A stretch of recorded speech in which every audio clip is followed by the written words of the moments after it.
Hi hello welcome to my channel. ಯಾರೆಲ್ಲ ಇನ್ನೂ ಈ ಚಾನಲ್ಗೆ ಸಬ್ಸ್ಕ್ರೈಬ್ ಆಗಿಲ್ಲ ದಯವಿಟ್ಟು ಈ ಕೂಡಲೇ ಸಬ್ಸ್ಕ್ರೈಬ್ ಆಗಿ. ಬನ್ನಿ ಕತೆ ನೋಡೋಣ. ಆ ಒಂದು ಕರೆ. ನಿಮಗೆ ಗೊತ್ತಾ, ಇಂದು ನಾನು ಮನಸಾರೆ ಪ್ರೀತಿಸಿದ ನನ್ನ ಸನಿಹಾಳ ಮದುವೆ. ಇದಕ್ಕಿಂತ ಕೆಟ್ಟ ಘಟನೆ ಒಬ್ಬ ಪ್ರೇಮಿಯ ಜೀವನದಲ್ಲಿ ಘಟಿಸಲು ಸಾಧ್ಯವೇ ಇಲ್ಲ ಅಲ್ವೇ? ಇತ್ತ ಪ್ರೀತಿಸಿದ ಹುಡುಗಿಯನ್ನು ಮರೆಯಲೂ ಆಗದೆ ಅವಳು ಬೇರೆಯವರ ಹೆಂಡತಿ ಎಂದು ತಿಳಿದ ಮೇಲೂ ಅವಳ ನೆನಪಲ್ಲಿ ಬದುಕಲೂ ಆಗದೆ ಇರುವ ಒದ್ದಾಟ ಇದೆಯಲ್ಲ, ಅದು ಯಾರಿಗೂ ಬೇಡ. ಈ ಹಾಳಾದ ಮನಸ್ಸು ಇದೆಯಲ್ಲ, ಯಾವುದಕ್ಕೂ ನನ್ನ ಮಾತನ್ನು ಕೇಳುವುದಿಲ್ಲ. ಹಿಂದೆ ಮುಂದೆ ನೋಡದೆ ಪ್ರೀತಿ ಎಂಬ ಹಳ್ಳದಲ್ಲಿ ಬಿದ್ದು ಬಿಡುತ್ತದೆ. ನಾನು ಹಾಗೂ ಸನಿಹಾ 5 ವರ್ಷದಿಂದ ಒಬ್ಬರನ್ನೊಬ್ಬರು ಪ್ರೀತಿಸುತ್ತಾ ಇದ್ದೆವು. ಜೊತೆಯಲ್ಲಿ ಓಡಾಡುತ್ತಾ ಇದ್ದ ನಾವು ಬದುಕಿನ ಬಗ್ಗೆ ನೂರಾರು ಕನಸನ್ನು ಕಂಡಿದ್ದೆವು. ಚಿಕ್ಕಂದಿನಲ್ಲೇ ತಂದೆ ತಾಯಿಯನ್ನು ಕಳೆದುಕೊಂಡ ನಾನು ನನ್ನ ಸೋದರ ಮಾವನ ಆಶ್ರಯದಲ್ಲಿ ಬೆಳೆದು ಬಂದಿದ್ದೆ. ಕಾಲೇಜ್ನಲ್ಲಿ ಮೊದಲ ಬಾರಿ ಸನಿಹಾ ನನ್ನನ್ನು ನೋಡಿ ಇಷ್ಟಪಟ್ಟಳು. 1 ವರ್ಷ ಅವಳು ನನ್ನ ಹಿಂದೆ ಮುಂದೆ ಸುತ್ತಿ ಕೊನೆಗೂ ನನ್ನ ಪ್ರೀತಿಯನ್ನು ಪಡೆಯುವಲ್ಲಿ ಯಶಸ್ವಿಯಾಗಿದ್ದಳು. ಶ್ರೀಮಂತ ಮನೆಯ ಹುಡುಗಿ ಸನಿಹಾ. ಅಂದು ಪ್ರೀತಿ ಮಾಡುವಾಗ ನಮಗೆ ಅವಳ ಆಸ್ತಿ ಅಂತಸ್ತು ಅಡ್ಡ ಬರಲಿಲ್ಲ. ಎಲ್ಲ ಕಡೆ ಕೈ ಹಿಡಿದು ಸುತ್ತಾಡಿದ್ದೆವು. ನನ್ನ ಪಾಲಿಗೆ ನಾನು ಕಳೆದುಕೊಂಡ ಎಲ್ಲ ಪ್ರೀತಿಯನ್ನೂ ನೀಡಿದ್ದಳು ನನ್ನ ಪ್ರೀತಿಯ ದೇವತೆ. ಆದರೆ ಹೆಚ್ಚಿನ ಪ್ರೇಮಿಗಳಂತೆ ಪ್ರೀತಿ ಮಾಡುವಾಗ ಬರದ ಅಂತರ ಮದುವೆ ಸಮಯದಲ್ಲಿ ಬಂದು ಬಿಟ್ಟಿತು. ಕಾರ್ತಿ, ನಮ್ಮ ಮನೆಯಲ್ಲಿ ನಿನ್ನನ್ನು ಮದುವೆ ಆಗಲು ಒಪ್ಪುತ್ತಾ ಇಲ್ಲ ಕಣೋ. ನಮ್ಮ ಅಮ್ಮ ಪ್ರೀತಿ ಪ್ರೇಮ ಎಂದರೆ ಕೋಪ ಮಾಡಿಕೊಳ್ಳುತ್ತಾ ಇದ್ದಾಳೆ. ಅಪ್ಪ ಅದಾಗಲೇ ನನ್ನ ಮದುವೆಯನ್ನು ಬೇರೆ ಹುಡುಗನ ಜೊತೆ ಗೊತ್ತು ಮಾಡಿದ್ದಾರೆ. ಸಾರಿ ಕಣೋ, ನಿನ್ನನ್ನು ಮದುವೆ ಆಗಲು ನನಗೆ ಆಗಲ್ಲ. ದಯವಿಟ್ಟು ನನ್ನನ್ನು ಮರೆತುಬಿಡು.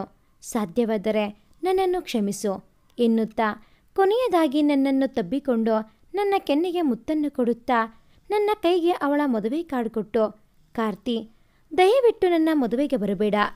ನಿನ್ನ ಪ್ರೇಯಸಿ ಚೆನ್ನಾಗಿ ಇರಬೇಕು ಎಂದು ಬಯಸಿದ್ದರೆ ಮತ್ತೆಂದೂ ನನ್ನ ಬದುಕಿಗೆ ಕಾಲಿಡಬೇಡ ಎನ್ನುತ್ತಾ ನನ್ನ ಮಾತಿಗೂ ಕಾಯದೆ ನನ್ನ ಹೃದಯಕ್ಕೆ ಕೊಳ್ಳಿ ಇಟ್ಟು ಹೊರಟೇ ಹೋದಳು.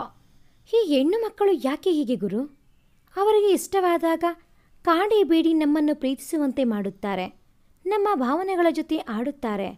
ನಾವು ಹುಡುಗರು ಚೂರು ಪ್ರೀತಿ ಕೊಟ್ಟರೂ ಅವರನ್ನೇ ನಮ್ಮ ಹೃದಯದಲ್ಲಿ ಇಟ್ಟುಕೊಂಡು ಅವರಿಗೆ ಗುಡಿ ಕಟ್ಟಿ ಪೂಜಿಸುತ್ತೇವೆ. ಹುಚ್ಚು ಹುಡುಗರು ನಾವು. ನಮ್ಮಂಥವರ ಭಾವನೆಗಳ ಜೊತೆ ಆಟವಾಡಿ ನಮ್ಮನ್ನು ಕಾಲ ಕಸದಂತೆ ತುಳಿದು ಹಾಕಿ ಮನೆಯವರು ಒಪ್ಪಲಿಲ್ಲ ಮದುವೆಗೆ ಎನ್ನುವ ಕಾರಣ ಕೊಡುತ್ತಾರೆ. ನಮ್ಮಿಂದ ದೂರ ಸರಿಯಲು ಪ್ರೀತಿ ಮಾಡುವಾಗ ಮಾತ್ರ ಇದ್ಯಾವುದೇ ಕಾರಣ ಕಾಣುವುದೇ ಇಲ್ಲ ಇವರಿಗೆ. ನಮ್ಮಂತಹ ಪಾಪದ ಹುಡುಗರನ್ನೇ ಇವರು ಬಕ್ರ ಮಾಡುವುದು. ಇಂತಹ ಟೈಮ್ ಪಾಸ್ ಲವ್ ಮಾಡುವ ಹುಡುಗಿಯರಿಗೆ ಧಿಕ್ಕಾರ. ಅಂಥವರ ಜೊತೆ ಎಲ್ಲವನ್ನೂ ಮುಗಿಸಿ ಅರ್ಧ ದಾರಿಯಲ್ಲೇ ಕೈ ಕೊಡುವ ಹುಡುಗರೇ ಸರಿ. ನನ್ನಂತಹ ಮನಸ್ಸಿನ ಹುಡುಗರು ಅಲ್ಲ. ಅಂದು ಸನಿಹಾ ನನ್ನ ಮನಸ್ಸಿಗೆ ಕಿಚ್ಚನ್ನು ಇಟ್ಟು ಹೊರಟು ಹೋದಾಗ ಭೂಮಿಯೇ ಕುಸಿದ ಅನುಭವ. ಎಷ್ಟು ಹೊತ್ತು ಅಲ್ಲೇ ಅಳುತ್ತಾ ಕುಳಿತೆ ಎಂದೇ ತಿಳಿಯಲಿಲ್ಲ. ಮನೆಗೆ ಹೋದಾಗ ಮಾವ, ಏನೋ ಕಾರ್ತಿ ಹೀಗಿದ್ದೀಯಾ, ಏನಾಯ್ತು ಎಂದರು. ಅಲ್ಲೇ ಇದ್ದ ಅತ್ತೆ, ಅವನಿಗೇನಾಗುತ್ತೆ, ಏನೇ ಆದರೂ ನಮಗೆ ಆಗಬೇಕು. ಇಷ್ಟು ವರ್ಷದಿಂದ ಅವನನ್ನು ಸಾಕುತ್ತಾ ಇದ್ದೇವೆ. ಇನ್ನಾದರೂ ಬೇರೆ ಮನೆ ಮಾಡಿಕೊಂಡು ಹೋಗಬೇಕು ಎನ್ನುವುದಿಲ್ಲ ಅವನಿಗೆ ಎಂದು ಕೊಂಕು ನುಡಿದರು. ಚಿಕ್ಕಂದಿನಿಂದ ಅವರ ಕೊಂಕು ಮಾತನ್ನು ಕೇಳಿ ಕೇಳಿ ಅಭ್ಯಾಸವಾಗಿ ಹೋದ ನನಗೆ ಅಂದು ತುಂಬ ಬೇಜಾರಾಗಿ ಕೂಡಲೇ ನನ್ನ ಬಟ್ಟೆಯನ್ನು ತೆಗೆದುಕೊಂಡು ಅಲ್ಲಿಂದ ಹೊರಟು ಬಿಟ್ಟಿದ್ದೆ. ಹೇಗೋ ಒಳ್ಳೆಯ ಕೆಲಸ ಸಿಕ್ಕಿತ್ತು. ಕೈ ತುಂಬ ಸಂಬಳ ಕೂಡ ಬರುತ್ತಾ ಇತ್ತು. ಕೂಡಲೇ ಒಂದು ಹೋಟೆಲ್ಗೆ ಹೋಗಿ ವಾಸ್ತವ್ಯ ಹೂಡಿದೆ. ಇಂದು ಮತ್ತೆ ಎಲ್ಲವೂ ನೆನಪಾಗಿತ್ತು.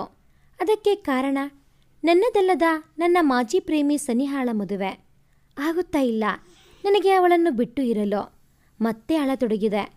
ಅದಾಗಲೇ ಈ ಜೀವನವನ್ನು ಕೊನೆಗೊಳಿಸಿವೆ ಎಂದುಕೊಂಡು ವಿಷದ ಬಾಟಲನ್ನು ತಂದು ಇಟ್ಟುಕೊಂಡಿದ್ದೇನೆ. ಇನ್ನೇನು ಕೆಲವೇ ಕ್ಷಣದಲ್ಲಿ ಇದನ್ನು ನನ್ನ ಹೊಟ್ಟೆಗೆ ಹಾಕಿಕೊಳ್ಳುತ್ತಾ ಚಿರನಿದ್ರೆಗೆ ಜಾರುತ್ತೇನೆ. ನನಗೂ ಗೊತ್ತು ಕಣ್ರಿ, ಆತ್ಮಹತ್ಯೆ ಮಹಾಪಾಪ ಎಂದು. ಆದರೆ ನಾನು ಏನು ಮಾಡಲಿ? ಚಿಕ್ಕಂದಿನಿಂದ ಯಾರ ಪ್ರೀತಿಯನ್ನು ಕಂಡಿಲ್ಲ ನಾನು. ಕೊನೆಗೋ ಎಲ್ಲರ ಪ್ರೀತಿಯನ್ನು ಮರೆಸುವಂತೆ ಸಿಕ್ಕ ಸನಿಹಾಳ ಪ್ರೀತಿಯೂ ಈಗ ಇಲ್ಲದೆ ಹೋಯಿತು. ಇನ್ನು ಯಾರಿಗಾಗಿ ಬದುಕಲಿ? ನನ್ನ ಸನಿಹಾನೇ ನನ್ನನ್ನು ಬೇಡ ಎಂದು ತಿರಸ್ಕರಿಸಿದಾಗ ಬಾಟಲ್ ಮುಚ್ಚಳವನ್ನು ತೆಗೆದು ಮತ್ತೊಮ್ಮೆ ಸನಿಹಾಳನ್ನು ನೆನೆಯುತ್ತಾ ವಿಷ ಕುಡಿಯಲು ಹೊರಟೆ. ಆಗಲೇ ಒಂದೇ ಸಮನೆ ನನ್ನ ಮೊಬೈಲ್ ಹೊಡೆದುಕೊಳ್ಳಲು ಆರಂಭಿಸಿತು. ಯಾರಪ್ಪ ಈಗ ಕಾಲ್ ಮಾಡುತ್ತಾ ಇರುವುದು ಎಂದು ಅನಿಸಿತು. ಯಾರಾದರೂ ಆಗಲಿ ನನಗೇನೋ ಎನ್ನುತ್ತಾ ಮತ್ತೆ ವಿಷದ ಬಾಟಲಿಯನ್ನು ಬಾಯಿಯ ಬಳಿ ತಂದೆ. ಮತ್ತೆ ಮತ್ತೆ ಮೊಬೈಲ್ ಕರೆ ಮಾಡಿದಾಗ ಅದರಲ್ಲಿ ಇದ್ದ ಅನಾಮಿಕಾ ನಂಬರನ್ನು ನೋಡಿ ಕೊನೆಯ ಬಾರಿ ಅವರನ್ನು ಮಾತನಾಡಿಸಿಬಿಡುವೆ ಎಂದು ಅಂದುಕೊಂಡು ಕರೆ ಸ್ವೀಕರಿಸಿದೆ. ಆ ಕಡೆಯಿಂದ ಮಾತನಾಡಿದ ಹುಡುಗಿ, ಹೇ ರಘು, ಎಷ್ಟು ಸಾರಿ ನಿನಗೆ ಫೋನ್ ಮಾಡುವುದು? ನಾನು ಅರ್ಜೆಂಟ್ನಲ್ಲಿ ಇದ್ದೇನೆ ಎಂದು ಹೇಳಿದ್ದೆ ಅಲ್ಲವೇ? ನಾನು ಹೇಳಿದ ಮೆಡಿಸಿನ್ ತಂದುಕೊಡು ಎಂದು ಹೇಳಿದ್ದೆ ಅಲ್ಲವೇ? ಇನ್ನೊಂದು 10 ನಿಮಿಷದಲ್ಲಿ ಮೆಡಿಸಿನ್ ತರದೆ ಹೋದರೆ ನಾನು ನಿನ್ನ ಬಾಸ್ಗೆ ಹೇಳಿ ನಿನ್ನನ್ನು ಕೆಲಸದಿಂದ ತೆಗೆಸಿಬಿಡುತ್ತೇನೆ ಎನ್ನುತ್ತಾ ಇದ್ದಳು. ನಾನು ಕೂಡಲೇ ನೋಡಿ ಮಿಸ್ ಎಂದೆ. ನನ್ನ ಹೆಸರು ಸನಿಹಾ ಎಂದು ಹೇಳಿದೆ ಅಲ್ಲವೇ ರಘು? ನೀನು ಒಳ್ಳೆಯ ಹುಡುಗ ಅಲ್ಲವೇ? ದಯವಿಟ್ಟು ನಾನು ಹೇಳಿದ ಮೆಡಿಸಿನ್ ತಂದುಕೊಡು. ಇಲ್ಲಿ ಅಜ್ಜ ಅಜ್ಜಿಯನ್ನು ಬಿಟ್ಟು ನನಗೆ ಹೊರಗೆ ಬರಲು ಆಗಲ್ಲ ಎಂದು ಸ್ವಲ್ಪ ನಿಧಾನವಾಗಿ ಹೇಳಿದಾಗ ನನಗೆ ಯಾರೋ ಏನೋ ಪಾಪ ಕಷ್ಟದಲ್ಲಿ ಇರಬೇಕು, ಹೇಗೋ ನಾನು ಸಾಯುವ ವ್ಯಕ್ತಿ, ಅವರಿಗೆ ಸ್ವಲ್ಪ ಸಹಾಯ ಮಾಡಿ ಸಾಯುವೆ ಎಂದುಕೊಂಡು, ಸರಿ ಮಿಸ್, ಇನ್ನೊಮ್ಮೆ ಏನು ಬೇಕು ಹೇಳಿ, ಹಾಗೆ ನಾನು ಬರೆದುಕೊಳ್ಳುತ್ತೇನೆ. ಹಾಗೆ ನಿಮ್ಮ ಅಡ್ರೆಸ್ ಹೇಳಿ ಎನ್ನುತ್ತಾ ಅವರು ಹೇಳಿದ್ದನ್ನು ಬರೆದುಕೊಂಡೆ. ಸಾರಿ ರಘು ಅವರೇ, ನಿಮಗೆ ತೊಂದರೆ ಕೊಡುತ್ತಾ ಇರುವುದಕ್ಕೆ. ನನ್ನ ಪರಿಸ್ಥಿತಿ ಕೂಡ ಹಾಗೇ ಇದೆ. ನನಗೆ ಕೂಡಲೇ ಹೊರಗೆ ಬರಲು ಆಗುತ್ತಾ ಇಲ್ಲ, ಅದಕ್ಕೆ ನಿಮಗೆ ಕೇಳಿದೆ ಎಂದಳು. ತೊಂದರೆ ಇಲ್ಲ ಮಿಸ್ ಎಂದವನಿಗೆ, ಸನಿಹಾ ಎಂದು ಕರೆಯಿರಿ ಎಂದಳು ಮುದ್ದಾಗಿ. ಆಯಿತು ಸನಿಹಾ ಅವರೇ, ಇನ್ನೊಂದು ಅರ್ಧ ಗಂಟೆಯಲ್ಲಿ ನಿಮ್ಮಲ್ಲಿಗೆ ಬರುತ್ತೇನೆ ಎನ್ನುತ್ತಾ ಫೋನ್ ಇಟ್ಟು ನನ್ನ ಸಾವಿನ ಯೋಚನೆ ಮರೆತು ಮೆಡಿಸಿನ್ ತರಲು ಮೆಡಿಕಲ್ ಶಾಪ್ ಕಡೆ ನಡೆದೆ. ಎಲ್ಲವನ್ನೂ ತೆಗೆದುಕೊಂಡು ಅವಳು ಹೇಳಿದ ಅಡ್ರೆಸ್ಗೆ ಹೋದೆ. ಅದೊಂದು ವೃದ್ಧಾಶ್ರಮ. ಕೂಡಲೇ ಒಳಗೆ ಹೋದೆ. ಅಲ್ಲಿಯೇ ಬಾಗಿಲಲ್ಲಿ ನಿಂತಿದ್ದ ಮುದ್ದಾದ ಹುಡುಗಿಯನ್ನು ನೋಡುತ್ತಾ ಸನಿಹಾ ಎಂದೇ ಅನುಮಾನದಿಂದ. ಹೌದು, ನಾನೇ ಸನಿಹಾ, ಕೊಡಿ ರಘು ಎನ್ನುತ್ತಾ ನನ್ನ ಕೈನಲ್ಲೇ ಇದ್ದದ್ದನ್ನು ತೆಗೆದುಕೊಳ್ಳುತ್ತಾ, ಎಷ್ಟಾಯ್ತು ರಘು, ಬನ್ನಿ ಆಫೀಸ್ ರೂಮ್ಗೆ ಎನ್ನುತ್ತಾ ನಡೆಯುತ್ತಾ ಇದ್ದವಳನ್ನು ನೋಡಿದೆ. ಪೋಲಿಯೋದಿಂದ ಒಂದು ಕಾಲನ್ನು ಎಳೆದುಕೊಂಡು ಹೋಗುತ್ತಾ ಇದ್ದಳು. ಇಷ್ಟು ಚೆಂದದ ಹುಡುಗಿಗೆ ದೇವರು ಹೀಗೆ ಮಾಡಿದ್ದಾನೆ ಎಂದು ದೇವರ ಮೇಲೆ ಕೋಪ ಬಂದಿತ್ತು. ಅವಳ ಹಿಂದೆ ಆಫೀಸ್ ರೂಮ್ಗೆ ಹೋದವನಿಗೆ, ಒಂದು ನಿಮಿಷ ಕುಳಿತುಕೊಳ್ಳಿ, ಹೀಗೆ ಬಂದೆ ಎನ್ನುತ್ತಾ ಅಲ್ಲಿಂದ ಎದ್ದು ಹೋದವಳನ್ನೇ ಹಿಂಬಾಲಿಸಿದೆ. ನಾನು ತಂದ ಮೆಡಿಸಿನ್ಗಳನ್ನು ಅಲ್ಲಿ ಮಲಗಿದ್ದ ಅಜ್ಜ ಹಾಗೂ ಅಜ್ಜಿಗೆ ಕೊಟ್ಟು ಅವರಿಗೆ ಹೊದಿಸಿ ಬಂದಳು. ಅಯ್ಯೋ, ನೀವ್ಯಾಕೆ ರಘು ಇಲ್ಲಿಗೆ ಬಂದಿರಿ? ಬನ್ನಿ, ನಿಮ್ಮ ದುಡ್ಡು ಕೊಡುತ್ತೇನೆ ಎಂದವಳನ್ನು ಮಾತಿಗೆ ಎಳೆದೆ. ಹುಟ್ಟುತ್ತಲೇ ತಾಯಿಯನ್ನು ಕಳೆದುಕೊಂಡವಳು. ಅವಳ ತಂದೆ ತನ್ನ ಪತ್ನಿಯ ನೆನಪಿಗೆ ಕಟ್ಟಿದ ಆಶ್ರಮ. ಒಟ್ಟು 30 ವೃದ್ಧರು ಇಲ್ಲಿದ್ದಾರೆ. 3 ತಿಂಗಳ ಹಿಂದೆ ತನ್ನ ತಂದೆಯನ್ನು ಕಳೆದುಕೊಂಡ ಹುಡುಗಿ ಈಗ ಈ ಆಶ್ರಮದಲ್ಲೇ ವೃದ್ಧರ ಸೇವೆಯಲ್ಲಿ ಹೆಚ್ಚಿನ ಸಮಯವನ್ನು ಕಳೆಯುತ್ತಾ ಇದ್ದಾಳೆ ಎಂದು ಅವಳ ಬಗ್ಗೆ ಮಾಹಿತಿ ಕಲೆಕ್ಟ್ ಮಾಡಿ ನಾನು ಮತ್ತೊಮ್ಮೆ ಬರುವೆ, ದುಡ್ಡನ್ನು ತೆಗೆದುಕೊಳ್ಳಲು ಎನ್ನುತ್ತಾ ಅವಳ ಮಾತಿಗೂ ಕಾಯದೆ ಅಲ್ಲಿಂದ ಹೊರಟು ಬಿಟ್ಟಿದ್ದೆ. ಅಲ್ಲಿಂದ ಹೊರಟು ಹೋಟೆಲ್ಗೆ ಬಂದ ನನಗೆ ಮತ್ತೆ ಸಾಯಬೇಕು ಎಂದು ಅನಿಸಲಿಲ್ಲ. ಸನಿಹಾಳ ಕತೆ ಕೇಳಿ ನನ್ನ ಮನಸ್ಸು ಕಲಕಿತ್ತು. ನನ್ನ ಬದುಕು ಬದಲಿಸಿದ ಆ ಕರೆ ಸನಿಹಾಳಿಂದ ಬಂದಿತ್ತು.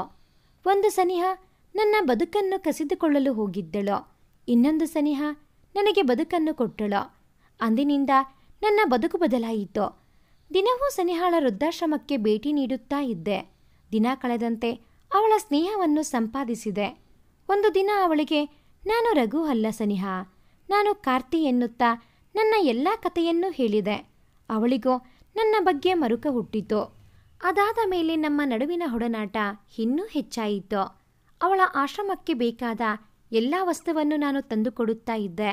ನಾನು ಹೆಚ್ಚಿನ ಸಮಯವನ್ನು ಅವಳ ಜೊತೆ ಆಶ್ರಮದಲ್ಲೇ ಕಳೆಯತೊಡಗಿದೆ.